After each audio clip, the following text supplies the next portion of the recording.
Hi, BookTube, and welcome to another nonfiction review. You know those situations on BookTube where one creator voices an opinion on some issue and then another creator films a response? Those start lively debates sometimes, don't they? Well, this is about something similar which happened in British television. Back in 1969, there was a very famous, very expensive series called Civilization. It aired on BBC Two. Its impact traveled because I can remember as a high school student in Vancouver, I took an elective course in Western civilization, and the syllabus was basically that television series, and the assigned reading was the book that was published to accompany it. The presenter of Civilization, Kenneth Mackenzie Clark, was a knight and a life peer at the time the series aired, as well as a recognized art historian. His views on art upheld a well-trodden path, a paradigm about art as the product of men who were greater than the ordinary, producing what was too sublime for ordinary minds. Clark himself realized how conventional he was being. He described his outlook as, quote, nothing striking, nothing original, nothing that could not have been written by an ordinary, harmless bourgeois of the late 19th century. 3 years later, in January 1972, a series of 4 short films were aired by the BBC. These were responses to Civilization. The host, John Berger, was an art historian but also a confessed Marxist who, when he won the Booker Prize for Fiction that same year, he donated half the funds to the British Black Panthers. His views on art, as you might expect, were aimed to unseat the bourgeois convention and offer a different vision.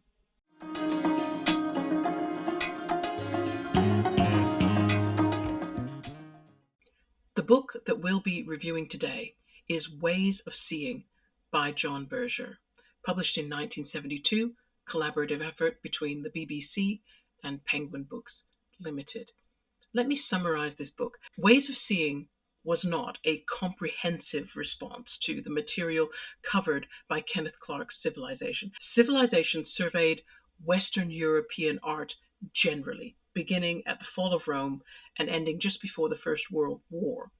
Berger's book concentrates more narrowly on Western European oil painting from the 15th to the late 19th centuries.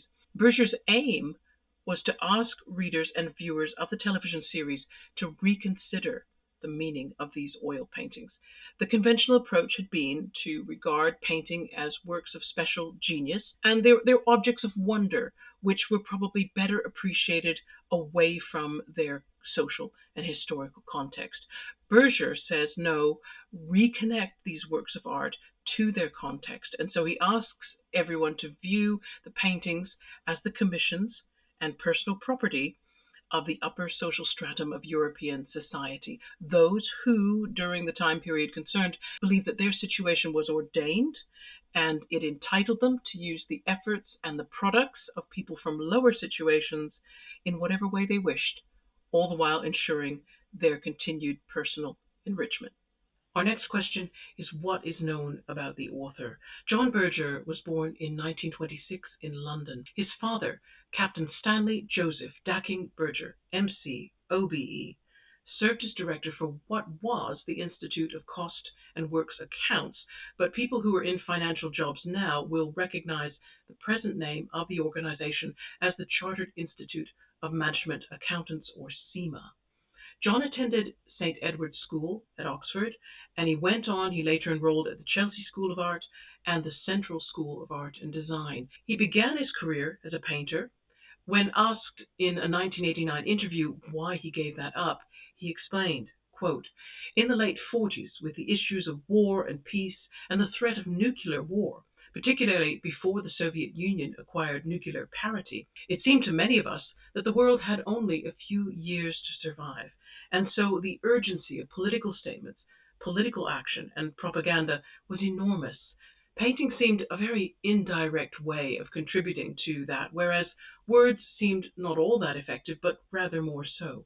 His first novel, A Painter of Our Time, was published in 1958, and the publisher was pressured to withdraw it from sale by an organization which called itself the Congress for Cultural Freedom, which was set up and funded secretly by the CIA.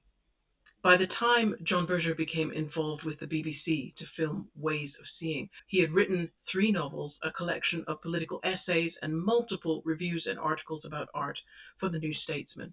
His writing after Ways of Seeing was no less prolific, even more varied, included works about sociology, photography. He collaborated with a number of films, and he also produced 1 book of poetry. His novel A to X was longlisted for the Booker Prize in 2008. In 2009, he donated his personal archives to the British Library, which was used to construct a biography that I'll mention later on. John Berger died at the age of 90 in 2017. Okay, we'll talk about how this book is structured. It's a book that has 7 chapters. The odd-numbered chapters are text essays, and I'll explain what I mean by that later on. If you're able to watch the YouTube videos of the television series alongside your reading, as I did, you're going to recognize that these text essays are actually expanded versions of what's narrated to camera. The essays deal with 4 topics, and these are my summaries. Chapter 1, we're surveying the history of art, and we're talking about how seeing has altered in the 20th century as images become easy to mass produce. Berger acknowledges that the ideas expressed are taken from the German critic and philosopher Walter Benjamin. Chapter 3 is discussing seeing as it relates to women and is giving a feminist critique of the nude in oil painting. Chapter 5 discusses European oil painting as a history of possessions and power.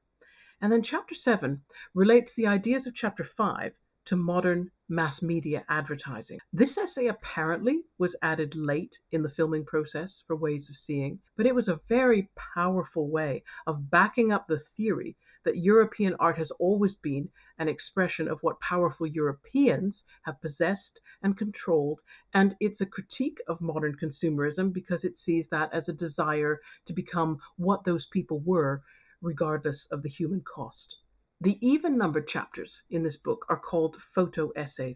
Now, speaking personally, I really wasn't sure how to get value out of these. But that doesn't mean I think they have no value. I would be interested to understand how other people have used the essays. I could imagine they might be useful, say, for tools for open discussion. Okay, so how did I get this book and how much did it cost? I bought the Kindle version. It's fine for the text, but the illustrations are very small, extremely small. They're black and white. I could not find a way to enlarge them. If anybody owns the paperback version, I'd be also interested to know about the quality of the pictures, if there's much improvement. Hardcover edition. These are only second-hand editions, okay? They exist, but for me, the price was prohibitive. The cheapest I saw online was £171. That's about 216 US dollars. The Kindle version costs just $2.99. It's 209 pages long, of which 197, well, I'll say text, but when I say text, I'm including those essays, which are just photographs that I mentioned before. The final 12 pages are a complete list of illustrations, and those were great because I could look up much better quality versions of the paintings on Google. So why did I choose to read this book? Well, I knew nothing about John Berger or the 1972 television series when I purchased this book. In fact, I completely misjudged what the book was about. I'll be honest, I think the Kindle version was offered to me in one of those daily deal emails. We all look at them, don't we? And when I saw the title, I just assumed that it was a psychology book talking about human perception. I had remembered reading Daniel Kahneman's book, Thinking Fast and Slow. I really enjoyed that, and I thought maybe Berger was a philosopher or psychologist or neurologist examining how we make choices depending upon the ways that we see. So you can imagine how cool it was to learn what I'd really purchased. And in some ways, I mean, I wasn't far off the subject matter. Berger is calling attention to the way we choose to see art, how those choices have been informed, and how they could be differently informed. Have I encountered anything unexpected or interesting in this book?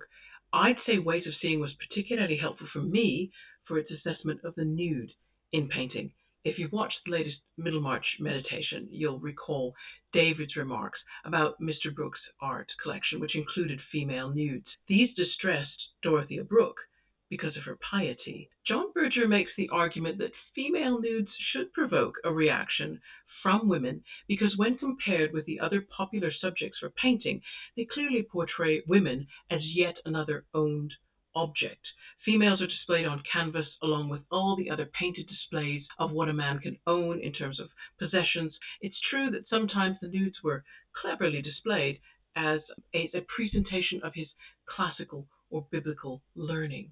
The Chapter 7 comparisons between modern advertisements and old oil paintings, well, they just, for me, strengthen Berger's argument. And I don't know if I'm going to be able to look at an 18th or 19th century painting containing female nudes without considering them as yet another statement of male privilege to assess and view any woman as a beautiful object.